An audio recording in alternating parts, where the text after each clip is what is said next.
les risques de l'antibiorésistance croissante chez l'homme du fait notamment d'un recours trop systématique aux antibiotiques dans l'élevage.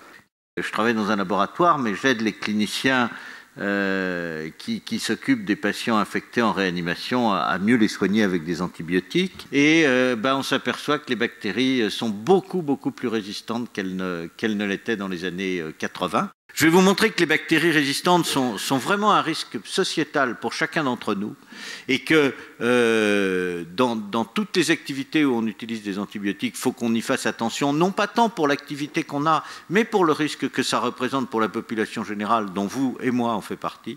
On va essayer d'apprécier le rôle des antibiotiques en élevage et ce qui pourrait se passer demain. Et les bactéries, leur caractéristique, c'est que quand vous les prenez, que vous les mettez dans un environnement nouveau, très rapidement, parce que là, ce n'est pas en 23 jours qu'elles se multiplient, hein, comme les souris du docteur Schmidt tout à l'heure, c'est en 10 à 15 minutes. Ce qu'on ne sait pas du tout, c'est qu'on les trouve partout. Et ces bactéries qu'il y a notamment dans notre tube digestif, sur notre peau, celles qui sont chez les animaux, celles qui sont à la surface des fruits et légumes qu'il y a dans les champs, c'est un même monde et c'est généralement des bactéries bien sensibles aux antibiotiques à l'état naturel, hein, et elles s'échangent constamment entre elles des informations. Elles ont toujours fait ça depuis qu'elles sont sur la Terre, il y a 3,5 milliards d'années. Mais une partie de l'antibiotique ne va pas aller où on en a besoin. Une partie de l'antibiotique va rester dans l'intestin, tout ne va pas être absorbé, et va descendre dans votre intestin et rencontrer vos bactéries intestinales.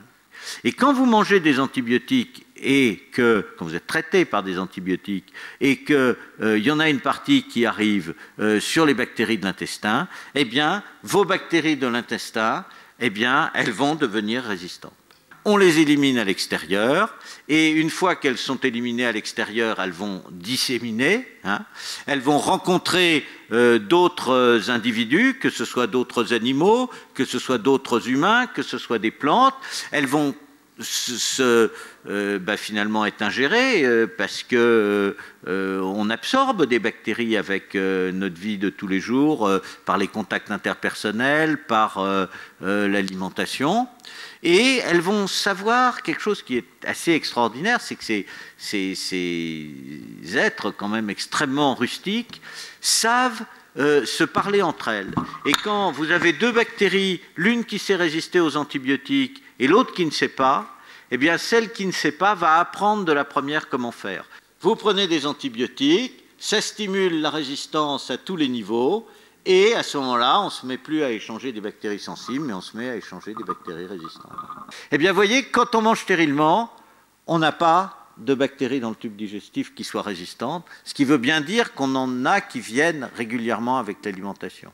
C'est la vie normale de manger des bactéries. Et si les produits ont été traités avec des antibiotiques, au lieu de manger des bactéries sensibles, on mange des bactéries résistantes. Donc on peut maintenir une population humaine avec des critères de standard de vie équivalents aux nôtres, hein, avec beaucoup moins d'antibiotiques. Donc nous autres médecins, on a besoin de prescrire beaucoup moins d'antibiotiques.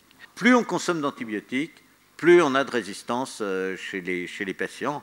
C'est absolument démontré et absolument solide comme ça. Les réserves antibiotiques ont disparu. Finalement, avec les antibiotiques, c'est pareil. Moins d'usage. Il n'y a pas encore d'action forte pour la diminution de la consommation en élevage. Voilà, moi je vois ça un peu comme ça. Vous voyez, on est dans une mer calme où on avait réussi à contrôler les infections et on commence à voir comme ça des petits dos de dauphins qui émergent, qui sont ces bactéries résistantes à tous les antibiotiques ou presque. Si on n'y fait pas attention, ils vont se mettre à sauter de plus en plus haut. Ils vont se transformer en oiseaux, en poissons volants et puis en oiseaux. Et puis, comme dans le film d'Hitchcock, ça risque de nous revenir sur la figure. Voilà.